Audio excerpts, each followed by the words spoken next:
I didn't fight, I didn't scream, I didn't chase her when she said, "I just don't feel it anymore." I just looked at her, nodded, and walked away, not because I didn't love her, but because I was tired of proving I was worth staying for. Before I get into what happened next, let me say this. If you've ever been left behind by someone you gave everything to, hit that subscribe button. And if this story feels even a little like yours, leave a comment. You're not alone. It's not even close. My name is Zane, and I was with Alina for 5 years. She was loud laughter and wild plans. I was quiet mornings and simple peace. But at least I thought we did. We had our routines. Sunday breakfasts, late night grocery runs, that dumb TV show we both pretended to hate but never missed. But somewhere in year 5, I felt her start drifting. It started with her phone, always face down, then the late replies, then the growing silence. When I'd ask about her day, she didn't cheat-tat, at least not in the physical sense, but emotionally. She was already gone. One night, she sat across from me at our tiny kitchen table and said, "Zane, I feel stuck. I don't think I'm happy anymore." No tears, no drama, just quiet disappointment. Like love was something she used to believe in. And now she didn't. I didn't ask her to stay. I didn't list all the things we'd been through or remind her how many times I'd chosen her even when it hurt. I just said, "Okay." She packed her things the next morning, took the photo albums, her perfume from the shelf, even the chipped coffee mug we both loved. I watched her leave. She didn't say goodbye. She didn't even look back. The days after were quiet to quiet. The silence in the house wasn't peaceful anymore. It was suffocating. I went to work, ate the same meals, but I wasn't really living, just functioning. Friends kept saying, "You handled it like a champ, bro." What they didn't see were the 3 a.m. breakdowns, or how I kept her contact pinned even though we didn't talk. How I still paused when her favorite song played like she'd magically show up if I listened closely enough. I didn't block her. I didn't post cryptic quotes.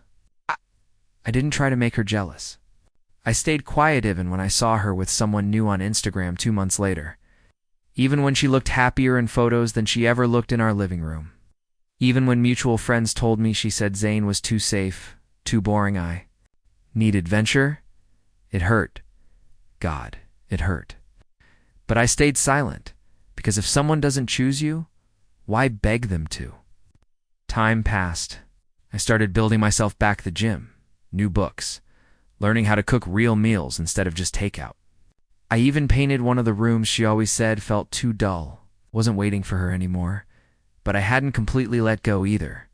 Then came that day exactly 1 year later, down to the White Kai, got a text. "Hey, can I call you?" I stared at it for 5 minutes, heart racing, thumb hovering.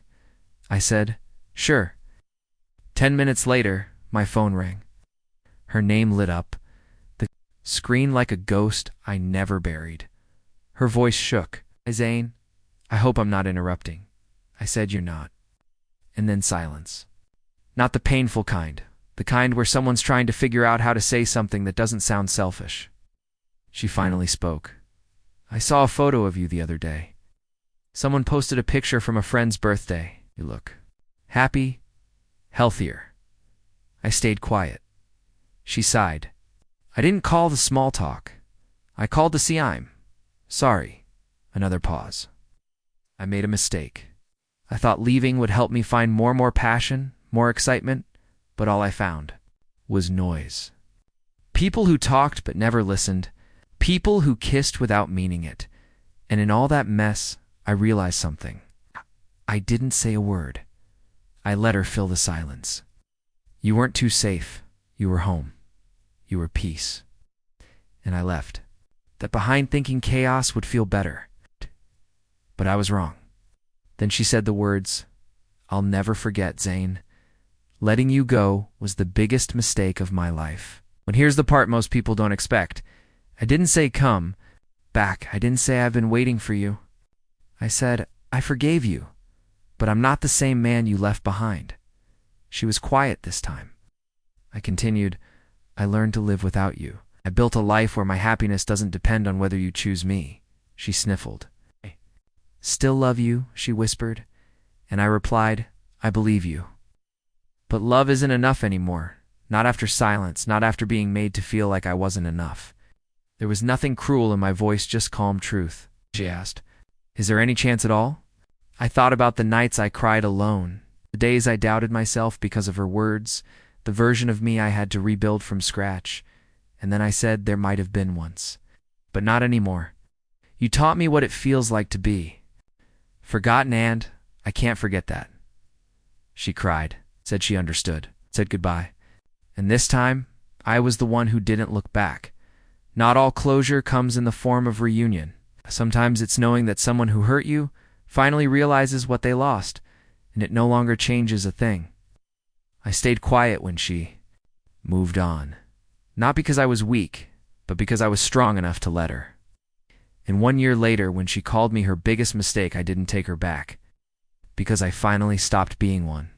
If this story found you in a place where you're still hurting, still healing, take this as a sign.